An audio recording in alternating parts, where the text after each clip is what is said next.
Thank you for joining me this afternoon. Charles Moscowitz here. So, is Darwin's theory of evolution true? What have been the effects of Darwin's theory of evolution on society?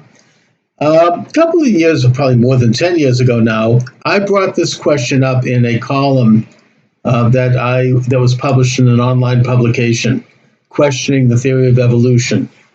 And the response was intense on both sides, conservatives and liberals attacking me really not viciously for questioning the theory of evolution, which told me that there was something more going on here, that evolution had become just a part of our official received science.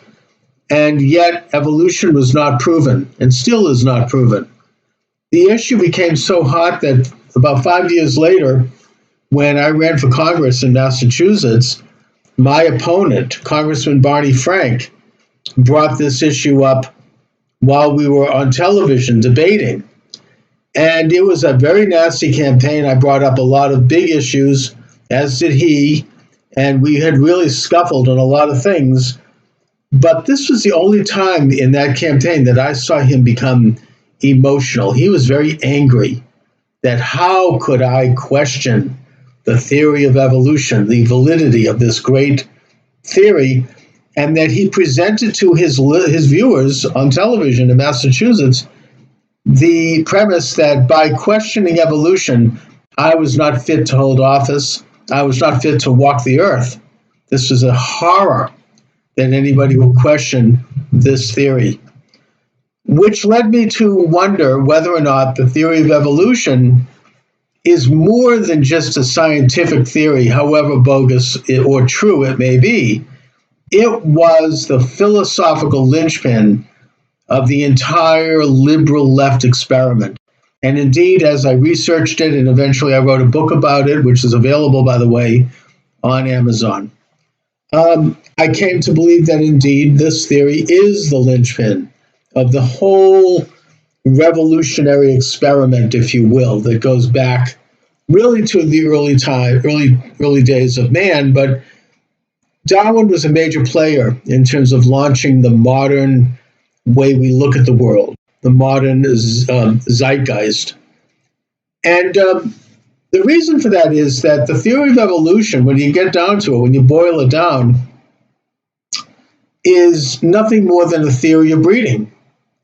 You have species or human beings breeding with other species who are superior or more evolved, as Darwin would say, and thus giving offspring to even more superior species or human beings. And eventually, umpteen millions of years later, out pops a new species, because the weaker members of the species will have all died off, or they've all been killed off or annihilated, which of course, that's what happens when you enter this idea into the political realm. It is a biological theory that all species are evolving into new superior species.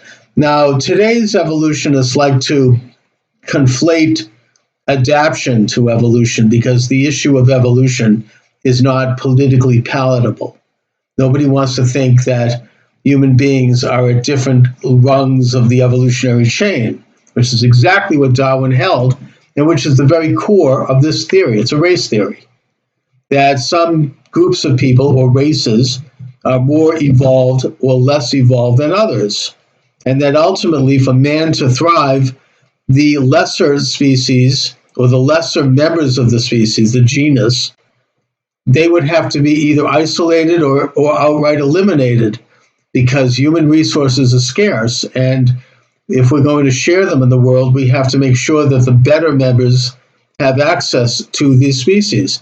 Now, let's note that Darwin was very heavily influenced by the British cartographer and scientist Thomas Malthus, who wrote his books about population maybe a couple of decades before Darwin wrote his. And Malthus was into this idea of scarcity, that everything in this world is finite and material, it involves a turning one's back on God and spirituality, that everything is what you see. You are what you eat. Everything is everything in existence, even the abstract can be explained materially, that there's only just so much of it. And by the way, not to get into a bigger subject, but Adam Smith translated that to involve currency and money, which is just as wrong. But the point is that once you accept this theory, which I would argue is provable to be not true, then you have to, and then you put on top of that Darwin's theory of biological, breeding, then you have the justification for the killing of lesser members of the species. I mean, Malthus literally had the British government cut down on food rations for poor people, hoping that they would die out and that the population would be reduced because of alleged overpopulation. This idea, once you accept the science that man is in various stages of evolution, then it becomes easy to justify and indeed moral to kill people who are not seen as useful or productive in the growth of the species and eventually the development of a new species. This idea, and Darwin, there were two parts to Darwin's theory. The first part is the genetic part, which is that Darwin pointed out, actually in one of his letters, which were published later, that all of mankind had emerged from what he called a small, warm pond.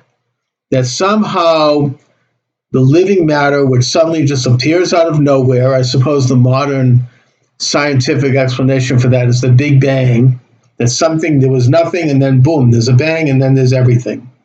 Not explained how this happens. It's assumed, it's as unprovable as any religion, but that's what they believe. So somehow life appears out of nothing. And the small life, they begin the process of breeding, and thus you have the development of general species, and then out of the general species come more specific species and subspecies, and before you know it, out comes man, and that man is the highest, most evolved of all the species. And that there's no God, there's no creation in the image of God. Everything is just, a bag of bones and cells. There's no purpose to it. There's no, as Dr. E. Michael Jones might point out, there's no logos involved here. Everything is just, animals moving along and breeding with each other and killing off the weaker ones, and then and the whole goal of life is to be superior, to create a superior breed. That is what Darwinism is. It's that simple. That was what William Jennings Bryan objected to in the Scopes trial. Besides the fact that he viewed it as bad science, he also said that this kind of philosophy of life is going to lead to a world war, because you're going to have, if a nation or a society imbibes this and ingests it, then they're going to feel morally justified to remove or to isolate or to exile or to kill off members of their own peoples who they see as taking up space, using resources, what Margaret Sanger called useless eaters. People, we have to stop the overbreeding of the inferior members. And they're going to feel justified to commit holocausts and genocides and democides and mass murder. And they did. And of course, William Jennings Bryan was right. Another thinker who brought this up in the early 20th century was G.K. Chesterton. So people of faith understood that if you take away the spiritual side of the human being, you take away God, you take away the supernatural element to life, and you reduce everything down to just a process of breeding, and there's just animals, screwing around and giving off more superior members, then you're going to have, it's going to be the end of any kind of rational law, because after all, our system of justice, our system of laws, are there to protect the weaker members of our, quote, species, right? We have laws in place to protect the innocent, to protect the minority, particularly the most vulnerable of all minorities, and that is the individual, the smallest minority. That's what a moral, ethical code does when implemented as law or as a system of justice. If you get Darwinism protects the majority, and gets rid of the lesser members so that we can have a superior development. Darwinism is a complete rejection of the entire Western civilization. And I would also point out that it's very bad science. It is not proven. There is much more evidence, including many scientists who now agree, that there is more evidence that man is descended from one father and one mother. It's called the mitochondrial Eve and the Y chromosome Adam in some scientific communities. So that would tend to more likely verify the biblical account. Now, we don't have to get fundamental about the Bible and literal. We can simply point out that there are two theories that predominate today of how man was created. One is the evolution idea, which is that we all emerged out of a warm, small pond. The other is the creation idea, which is that God created man. He created a man and a woman, and they are the mother and the father of all of humanity, neither of which are proven, and we should note that, but only one of which is codified as science. Now, Karl Marx, he took the theory of evolution, the biological theory, and he superimposed it onto his political and social theory. Marx understood and admired Darwin and thanked Darwin in writing for his work. He asked Darwin in a letter that is on display at the Darwin Museum, House Museum in London. He asked Darwin for permission to dedicate his book Capital to him, and Darwin refused based on his claim that he's not an economist and he didn't think it was appropriate. At Marx's funeral, Engels, his capitalist business partner, when he eulogized, he said that Marx's theories would not have been possible without Darwin, that Darwin's biological theory became Marx's political theory, which is to say that rather than get into the evolution of the biological man into superior species, Marx saw societies evolving. He developed a sociological theory, a theory of society, because that's what sociology is, by which mankind would evolve from primitive socialism to feudalism to capitalism to modern socialism and ultimately to the final ideal, the utopia, which is communism. And that's when man sheds and all nation states wither away. Man sheds his personal identity, his ideas of God and property and family and love and loyalty and the right to trade and all of the elements and aspects of our personalities that make us free and that make us different and thus make us, in the de facto sense, unequal, because we all are unequal. No one's exactly like another person. But Marx thought absolute equality was the goal, and thus the ultra evolved political and social structure would be one which would equate an international ant colony. We would all become in tune with nature. We will have lost our brains. We would no longer be different. We would be automatons. And there were other adaptations. I mean, Marina Helena Blavatsky, the occultist, late 19th century occultist, grafted Darwinism into the occult. The idea that superior cosmic consciousness would be developed through stages of evolution. I mean, her disciple was Aleister Crowley, who had a huge impact on the 1960s counterculture. This idea that the means of achieving the next rung of the occultic order would be that whatever you feel like doing, you can do. Whatever is, you invent reality, you invent morality.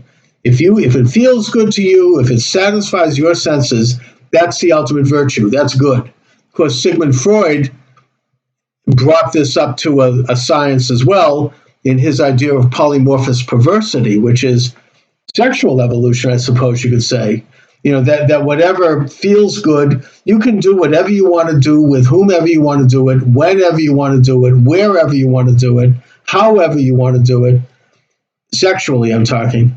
And that's good. That's the ultimate state of freedom. You've shed all of your inhibitions, you've shed all of your prejudices. And then anyone who doesn't agree with that, anyone who stays with conventional notions of sexual morality derived from the Torah, they're bigots. There's something wrong with them mentally. They're deranged. They've been interrupted. They've been retarded somehow. That there's something, mentally deficient there. So in a way, Freud had grafted in the Darwinian theory with the methodology being sex. That's what will evolve man. And we could go through other gradations. I mean, Herbert Spencer was Darwin's major promoter in the United States. He and his books are hugely influential with American industrialists like Andrew Carnegie and the Rockefellers. And he kind of brought an evolutionary idea to economy, that the better business people, the richest people, like the Rockefellers, like the Carnegies, that they were superior, and that they had a right to control the lesser economies, the lesser businesses, because of that superiority, that there would be no separation of business and state, that the state would become, the business people who were successful would essentially become the state. It's called fascism. So you've got various gradations of the theory of evolution, and how they've affected our society is fascinating.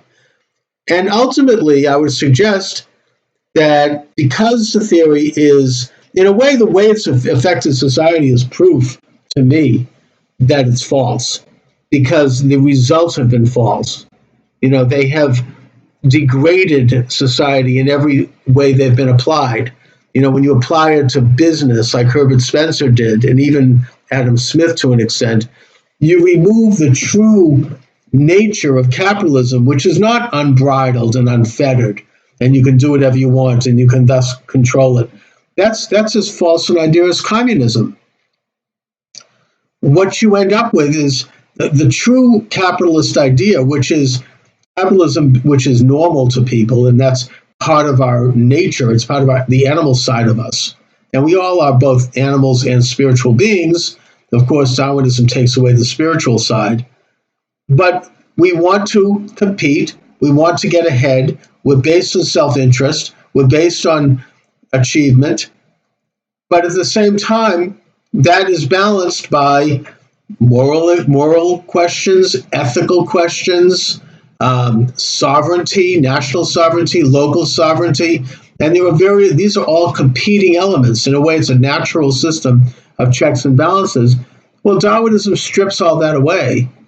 That's what Herbert Spencer tried to do. It just makes it puts it into the only moral code for the Darwinists is survival of the fittest. The stronger survive, the weak go by the wayside.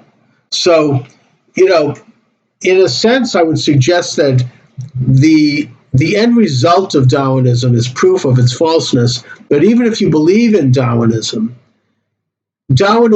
as applied to our society, to our politics, to our faith, it's poisonous, and it leads to a falling away from that which really is true, which is that we are and must be, in order to function as a civilization, restrained by the natural forces of morality, both in our individual lives and in our lives as nations.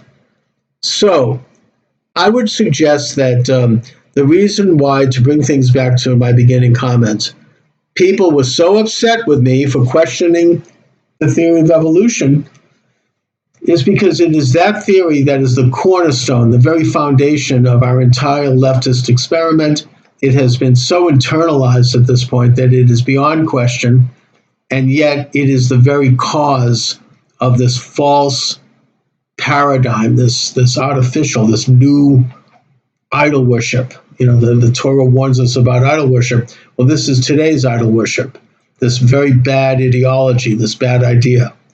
And that to get back to the idea of the Torah, which is that every single man and woman is created in the image of God, and as such, every single life is sacred, which was further promoted by both Jesus' ministry and by the Talmud, which said that every life is like its own universe, and then further echoed by Thomas Jefferson in the Declaration of Independence. We are endowed by our Creator, not by the state. God endowed us with rights, not the state. That we'll get back to a situation where we can build and promote and foster both a free-oriented society and free-oriented life for ourselves. Anyway, on that note, I want to thank you for joining me. Please subscribe to my YouTube channel. I really want to raise my subscriptions. I have reason to believe that I'm being shadow banned by YouTube, so it would be really helpful to me if you subscribe. It's free. It's you can unsubscribe if you don't want to keep it. You'll get these videos daily and other videos. I'm working on a bunch of things. I've got some really interesting guests coming up next week, and you'll be notified when they come on. So thanks for watching, everyone. Charles Moscowitz. Have a great afternoon.